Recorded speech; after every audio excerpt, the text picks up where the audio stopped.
What's up, everybody? Welcome to another episode and a new, brand spanking new series that we're going to be beginning today. My wife is with me, the beautiful, now legit, official Mrs. Marquez. Say what's up to the crowd, baby. Hey, guys. And today we're going to be talking about something that has become very, very important to us. And is a word that you've probably never heard, but I promise after this season, you're going to fall in love with it. And it's called the Enneagram. I ran into the Enneagram personally myself. I was hearing a podcast with Mike Todd and Chad Veach, and they just happened to mention that there were certain numbers on the Enneagram, and that immediately it caught my attention. Like a 7 usually happens with a 7. We get easily distracted. But in this easy distraction, it ended up being a blessing. I was able to look it up. I started looking up the Enneagram. I started researching it. And when I pulled up the actual form, the actual report, it clashed with me. It really overwhelmed me in a very positive way because it spoke things that God had already been speaking to me for months. But to see it in a written form before me and just taking this quiz, which we have the link for you in the description, so that you guys can take your own Enneagram quiz and find out your own number and your own type. After I saw that I was a type 7 and some of the descriptions that were given in it, I was completely overwhelmed, but I still doubted a little bit, so I had you take it. And what happened when you took it? Yeah, no, you shared with me your type, and you kind of read a little bit about the summary and the description. And I remember I was making dinner, and I was like, oh, man, this is kind of weird because you're describing yourself to me, and I'm like, oh, so that's why he thinks like this, or that's why he reacts this way. I'm like, this is pretty cool. Maybe I should take the test. So I took it, and I didn't really like my number. I didn't like my type. So I was like, no, I don't want to be like that. So I took it again. And I tried to change up a little bit of it here and there, but it came out to be the exact same number. So I was like, fine. I gave in, and I read the full report. We're going to put in a code, too, so that you guys could get a discount on the full report because it's $10 off. And then I read the full report, and I started tearing up because I was like, wow, I can finally express why it is that I feel this way, or why it is that I do something, or my thought process. And I can explain it with words. I don't have to try to figure it out, try to maneuver it. So it was kind of cool. But even after that, even after she's impacted up from it, I'm impacted from it. You still have these lingering doubts somewhat. So I ended up, showing it to different people. We kept sharing it and sharing it and sharing it. And every single person that we shared it with was impacted in some way, and they could relate in some way, which I thought was very powerful. Yeah, and we started doing a little bit more research, getting some books on it. There's a lot of different books. We'll put them in the description, too, that have helped us in trying to just navigate what the Enneagram is, the different types. We've been able to really get some knowledge from that, too. Which book has been your favorite so far? I'm going to say there's this book called Becoming Us by Beth and Jeff McCord, and the one with Suzanne Stabile, The Path Between Us. Those two books have been my absolute favorite. I mean, there's other documents that you can find online and other articles and stuff, but those two books have really been my favorite ones so far. And the Enneagram Institute is free, which is real good. Mm-hmm. But my favorite book is probably The Enneagram by Helen Palmer.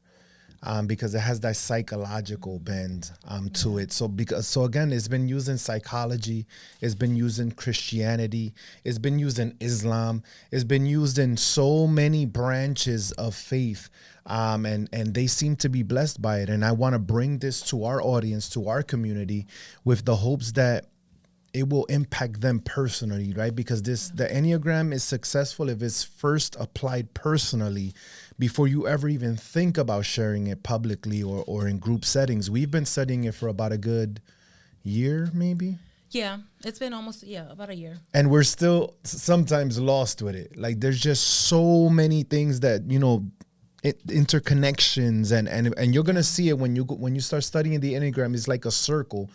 that seems very confusing, but stick with it, because we promise by the end of this season, you're going to know exactly what the Enneagram means. You're going to know exactly how it relates to you, and you're going to know exactly how you can relate to others, which is what's going to make this season very different than others. Yeah, there's so many layers to the Enneagram.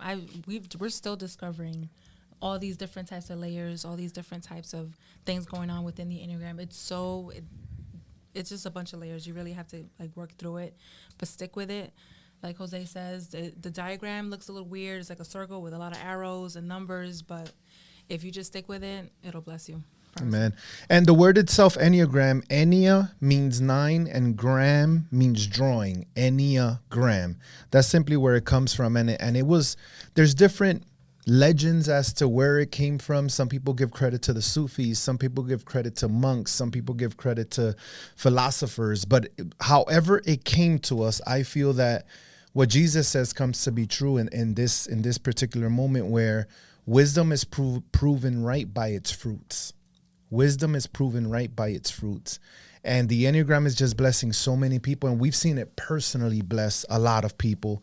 And that's kind of, again, the history of it. If you're a history buff and you like to dig into that stuff, you're going to find it. Once you pull up Enneagram, it's going to give you different perspectives and different views. Now, I want to start off with a quote from one of the books that we read, The Road Back to You, which was very, very powerful. And he says, the Enneagram should only be used to build others up and help them advance on their journey towards wholeness and God, period.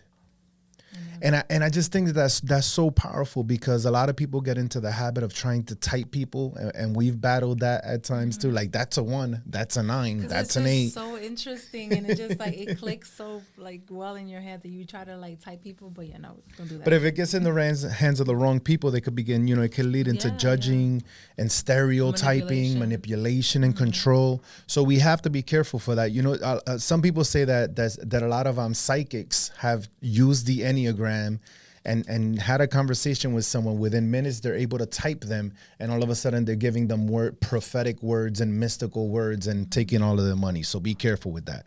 Now, the Bible says, Jeremiah 17:9, which is what leads us into our talk today. It says, the heart is deceitful above all things and desperately sick. Who can understand it? And I think that's why we need the Enneagram, to help us understand us. Because I don't know about you, but when I read this Enneagram, it led me to the different areas that I could grow in. Yeah. And one of them in particular was meditation.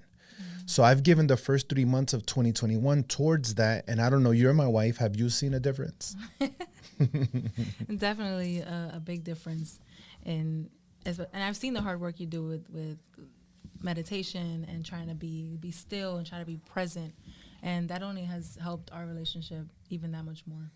And I think that alone is a testament to the power of the Enneagram, because, I mean, anyone that knows me knows that, like, I like to be about, and I'm jumping from subject to subject, from philosophy to philosophy, from thought to thought, from preacher to preacher, and different things like that. But it's part of my personality. It's part of what makes me who I am.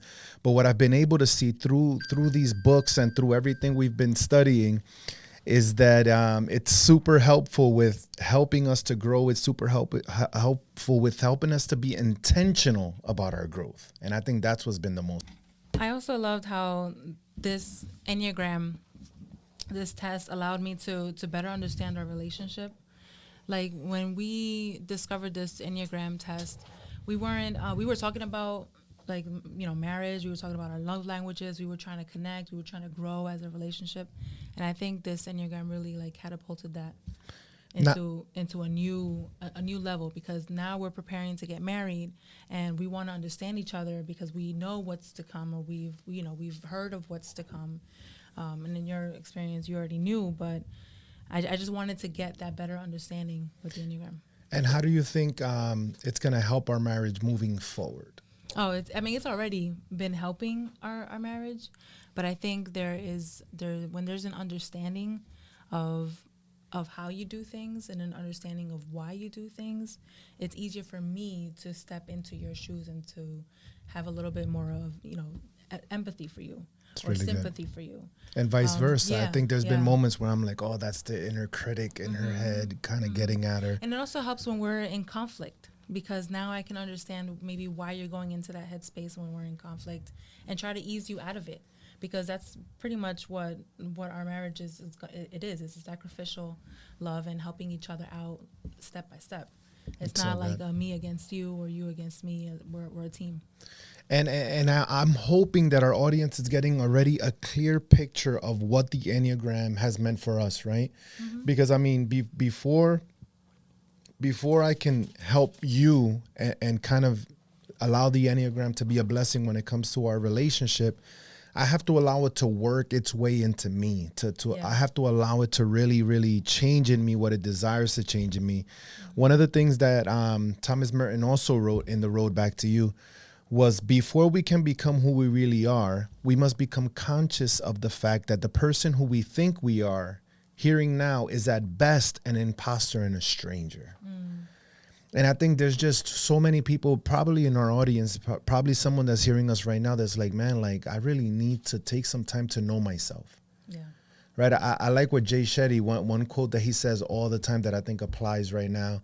He says, I'm not who I think I am. I'm not who you think I am. I am who I think you think I am.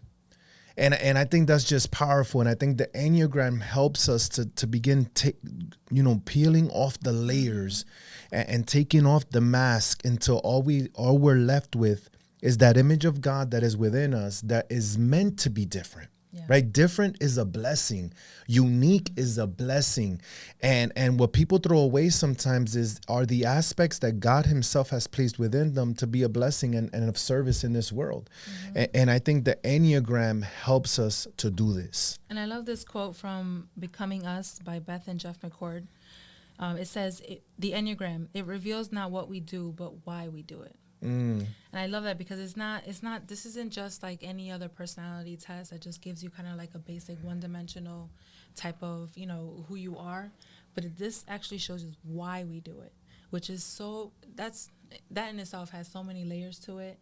And it goes with everything, why we do, what motivates us, why it motivates us, why we have these desires, why do we have this longing, why do we have this weakness. It all explains it.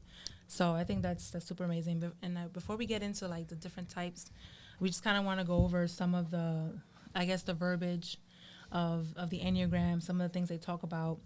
They talk about 4 core motivations.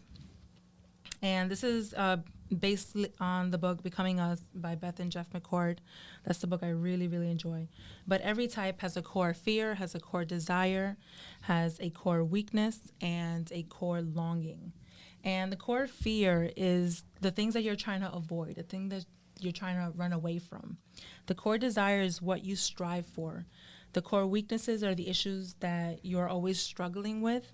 And the core longing is just the message in your heart that you're longing to hear. So each type has those four desires, 4 cores. We'll and before you get to the next part, we don't want you guys to get nervous. We're going to be throwing terms out there, but understand that throughout this season, we're going to be revisiting some of these things that we're going to be talking about, whether it be the cores, the triads, the stances, all of these things. We're going to be coming back to them, so don't get nervous. It's just us trying to draw you in to make sure that you see the rest of the season and you stay with us for the full 9 to 10 weeks. This is going to be like our longest season ever. Yeah, we've been fortunate to have a lot of friends and a lot of family that are different types, different numbers, so we're going to be drawing from them. So if you already know your type or you've already encountered your type, you can definitely look to see who we've interviewed for that type. So we also have wings. The wings are each number on the Enneagram has a wing, so it's the number directly side by side. So I'm a type 1, so my wing would be a 2 and a 9. Jose's a type 7, so his wing is a 6 and an 8. So the numbers that are directly left to right. And we also have the triads. Now there's 9 different types. The triads are divided into 3, so the 2, 3s, and 4s are part of the heart triad. And they filter the world through an emotional lens. Everything is a vibe with the heart triads. And I love those. And what numbers are those? Those are 2, 3s, and 4s. Those are maybe my favorites. They're all about vibes, huh? All about the vibes, all about the emotional lens. 5, 6s, and 7s are part of the thinking triad. And they filter life through an intellectual lens, and they're always overthinking things. And the 8s, 9s, and 1s are part of the gut triad. They filter their experiences through instinctual feelings. So they have that like gut feeling, that visceral feeling.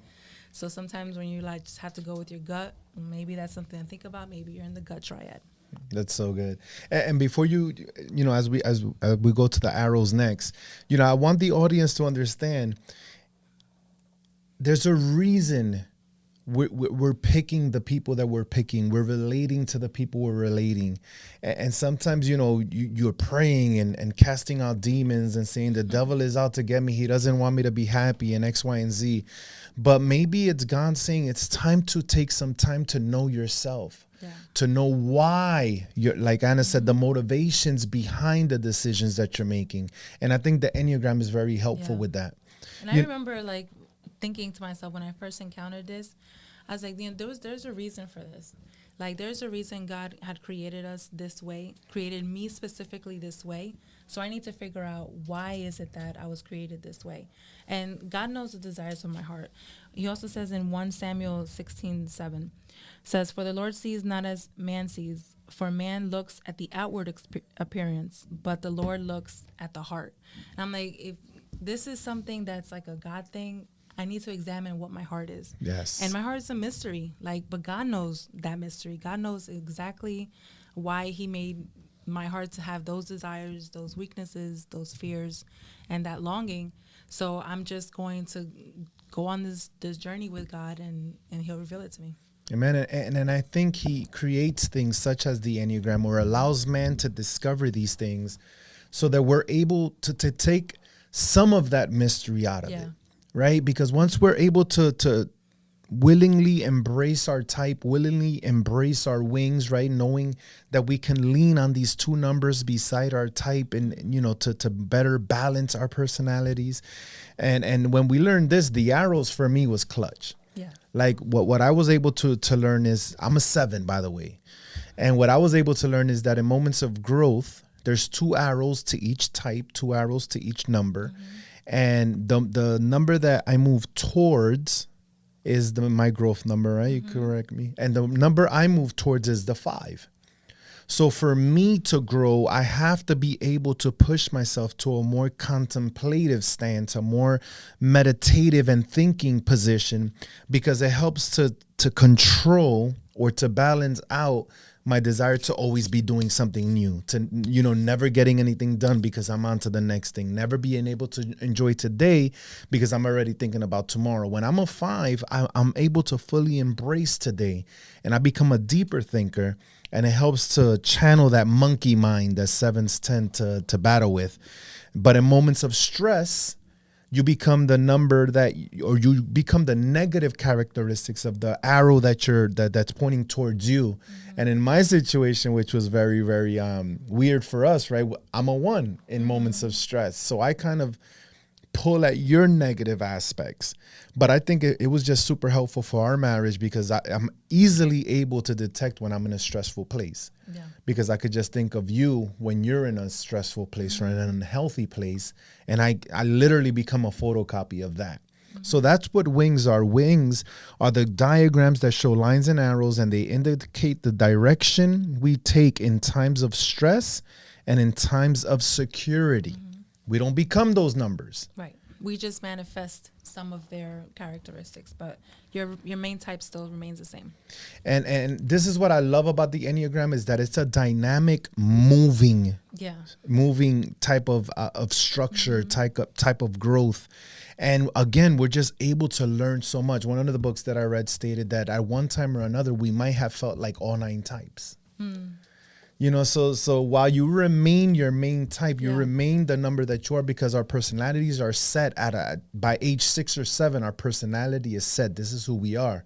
So now it just becomes, how can I use who I've become or who I've been molded to be for the glory of God in a way that it's healthy, in a way that is relevant, but also in a way that's real, right? How can I be vulnerable? The only way I can be vulnerable is if I'm real.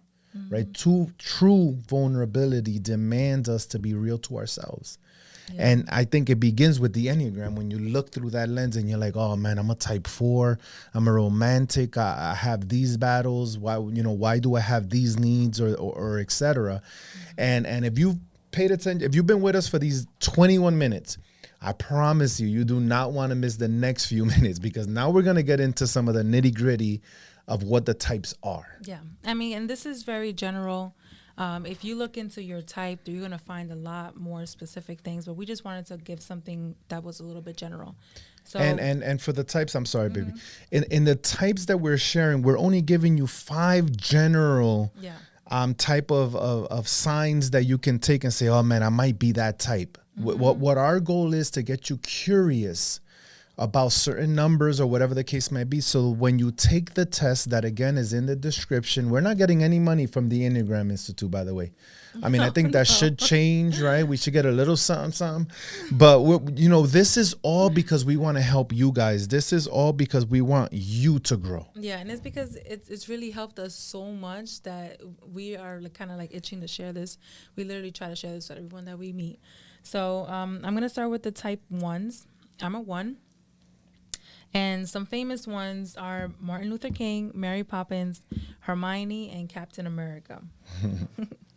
The type 1 is also the moral perfectionist, the reformer, the evaluator. And the type 1 is conscientious, orderly, ethical, judgmental. You walk through life seeing the way things should be and always strive to do what is right. You're wanting to be responsible and improve everything around you. They give their best and never settle for anything less. They struggle with an inner critic that finds faults with most of what ones think or do. And some of the core fears are being wrong, being bad, being inappropriate. Core desires is having integrity, being good, ethical. Core weakness is resentment or repressing anger.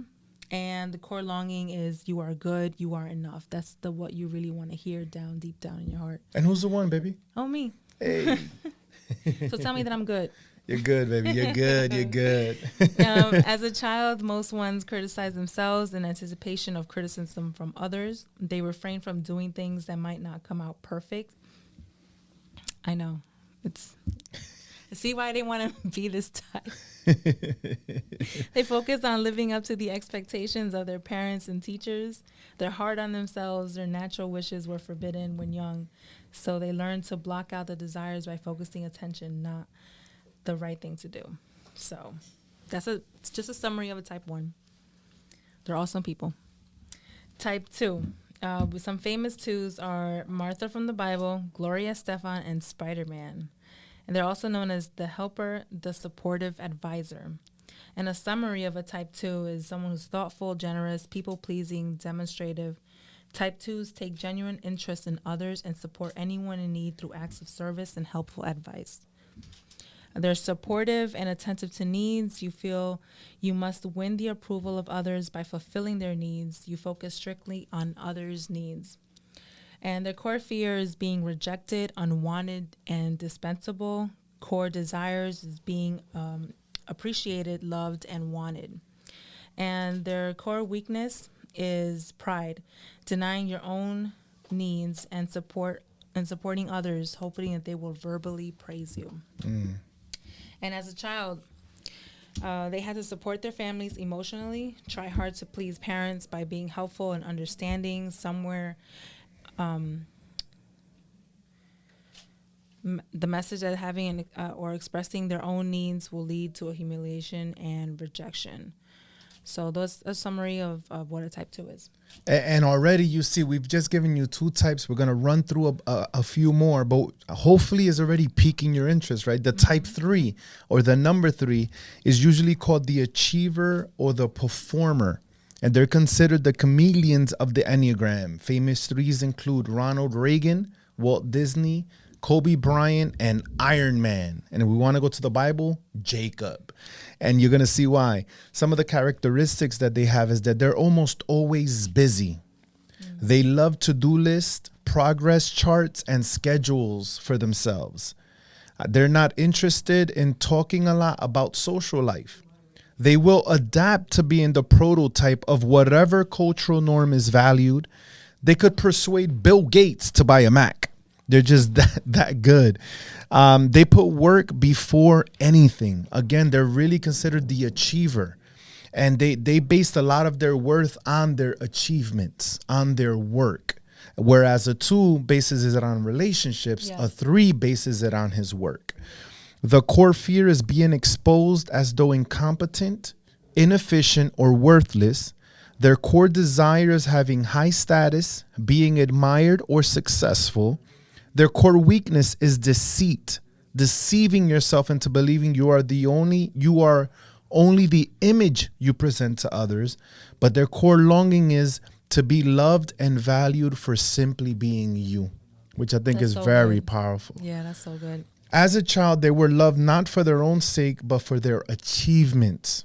Security depended on being the best of what was valued by others. And they got the message, you are what you do. And we've just given you 3 types, and you can see that a lot of why we are the way that we are is based on the childhood that we had. Yeah, that's super important. So what's the type 4, babe? Type 4s, they're like almost my favorites because my sister's a type 4, and I see so much of this type in her. So some famous 4s, you got Marilyn Monroe, James Dean, Johnny Depp, and Prince. And Sana. And Sana, she's famous. They're also called the romantics, the individualists, and they're authentic, they're creative, they're expressive and temperamental. You have a knack for discovering beauty, originality, and value in things and people that others often miss. And that's like so important. Mm-hmm. You search for genuine and meaningful connections. You're often on a journey to find what you're missing inside in hopes that others will understand and love you for being unique and special. Their core fear is being inadequate, plain, mundane, flawed, or insignificant. Their core desire is being unique, special, finding your authentic self. And the core weakness is envy, that others possess qualities that you lack. And their longing is to be seen and loved for exactly who they are. And as a child, many have active imaginations. They're very sensitive. They feel like they don't fit in, miss positive role models, so they turn them into themselves. Believe they are missing what other people have. They become rebellious when criticized or not understood and can have imaginary friends. Shout out to Jenny and Cal.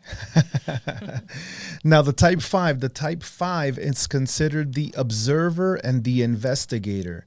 They're the most emotionally detached of the Enneagram. Some famous 5s include Bilbo Baggins, Thomas Aquinas, Descartes, Bill Gates, and the Hulk. And the guy behind the camera. Hey. And the guy behind the camera, Mr. Rafi. Let's go. Some of their characteristics include passion for collecting thoughts, ideas, and knowledge. A lot of them say that it's hard to express my ideas at the moment. I learn from overseeing or reading as opposed to doing. I think thoughts are more reliable than feelings. I am very private. I'm a great listener. And conforming is distasteful for me. Their core fear is being thought incapable or ignorant. Their core desire is being knowledgeable, capable, or competent. Their core weakness is avarice, feeling you lack inner resources and that too much interaction with others will lead to depletion. And their core longing is that your needs are not a problem. As a child, they received little tenderness and intimacy. They spent a lot of time reading and making collections. Had very few special friends as opposed to many, many friends. They are sensitive and avoid interpersonal conflict. They feel intruded upon and controlled and or ignored or neglected. So that's your type 5. Now the type 6 could be confusing because the type 6 has the phobic 6 and the counterphobic 6, Yeah. which we'll talk about in the future. But because they have different characteristics. But the type 6 is the questioner, the loyalist, the skeptic, or the guardian. Famous 6s include Sherlock Holmes, Woody Allen, Ant-Man, and the Black Panther, and a certain friend from the Cause and Effect podcast. And some of their characteristics are that they're nervous around authority figures and usually don't trust people in authority. The 6s have like to have clear-cut guidelines and to know where they stand. They don't like unpredictability. I constantly question myself about what might go wrong. I am convinced that I can see through slick images and false presentations. I am edgy, like a child expecting to get jumped. And I am an excellent troubleshooter. That's kind of the characteristics of a 6. Their core fear is being without support, security, or guidance, being blamed or targeted. Their core desire is having security, guidance, or support. Their core weakness is anxiety, trying to predict and prevent negative outcomes. Their core longing is you are safe and secure. As a child, 6s are friendly, likable, and dependable, and or sarcastic, bossy, and stubborn. They state that they could never develop primal trust because they had uncontrolled, unpredictable, or cold parents. They look to groups or authorities to protect them and or question authority or rebel. So you see, a 6 is a whole lot to unravel because they could go in one direction or the other. But when you have their attention and you have their loyalty, you don't have to fear losing it. Like you got someone that's going to be with you through thick and thin. Right. Type 7, yours truly, the adventurer, optimist, or the enthusiast, considered the most curious of the Enneagram.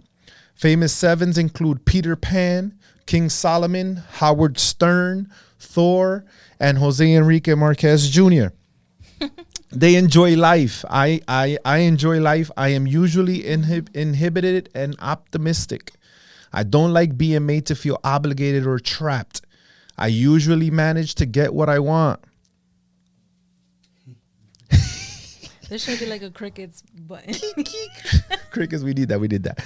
I am quick to get bored with routine and I like to try new things. I am not an expert on any one thing, but I can do many things well. It's hard to finish things because I'm already thinking about the next thing. Don't you always? That was a deep breath, babe. Yeah, Damn. because The 7's core fear is being deprived, trapped in emotional pain, limited, or bored. Their core desire is being happy, fully satisfied, and content. Their core weakness is gluttony, having an insatiable desire to fill yourself up with experiences and stimulation in hopes of feeling completely satisfied. And their core longing is you will be taken care of. As a child, they were forced with a frightening early life. 7 children diffused their fear by escaping into the limitless possibilities of imagination. They felt overwhelmed, abandoned, and without support. And throughout their childhood were very, very curious. I'll take care of you. I promise. I'm hearing Rihanna's song right now. Type 8. And this one, the 6s and the 8s are important for me because those are my wings. So I could always draw on them. But a type 8 is considered the asserter, challenger, or boss. They're the most assertive of the Enneagram. Famous 8s include Martin Luther King, Fidel Castro, Donald Trump, Arnold Schwarzenegger, Captain Marvel, and one of our great guests, Mr. Phil. Some of the characteristics of an 8 are that I can be assertive and aggressive when I want to be. I can't stand being used or manipulated. I stay in a fight until things are worked out. I fight for what is right. Some people take offense at my bluntness. I have a hard time admitting my mistakes. Instinctively know when something stinks. The core fears of 8 are being weak, powerless, harmed, controlled, and manipulated. Their core desire is protecting yourself and those in your inner circle. Their core weakness is lust or excess, constantly desiring intensity, control, and power, pushing yourself willfully on life and people in order to get what you desire. And their core longing is you will not be betrayed. As a child, something happened early on to make them feel responsible for their own lives. They are independent. They have inner strength and a fighting spirit. Sometimes they're loners. They were repressed and pushed around when they were young sometimes, and sometimes choosing leadership to be a leader of their own life cost them years of innocence in their childhood. And finally, we have the type 9. Some famous 9s are Jonah, Carl Jung, the psychologist, the Dalai Lama, and Harry Potter. They're also called the peacemaker or the peace mediator. They're easygoing, non-judgmental, patient, always searching for harmony with others and their environment. They have the ability to see all points of view. You sometimes struggle in a world with conflict because it threatens the comfort you crave. You believe your presence, opinions, and desires do not matter much to others. Your desire is to maintain peace and inner stability. And their core fears are being in conflict or tension. Core desires are having inner stability and peace of mind. Core weakness, sloth, or falling asleep to your passions, abilities, desires, and needs by merging with others. And their core longing is your presence matters. As a child, they're usually felt ignored and that their wants, opinions, and feelings are not important.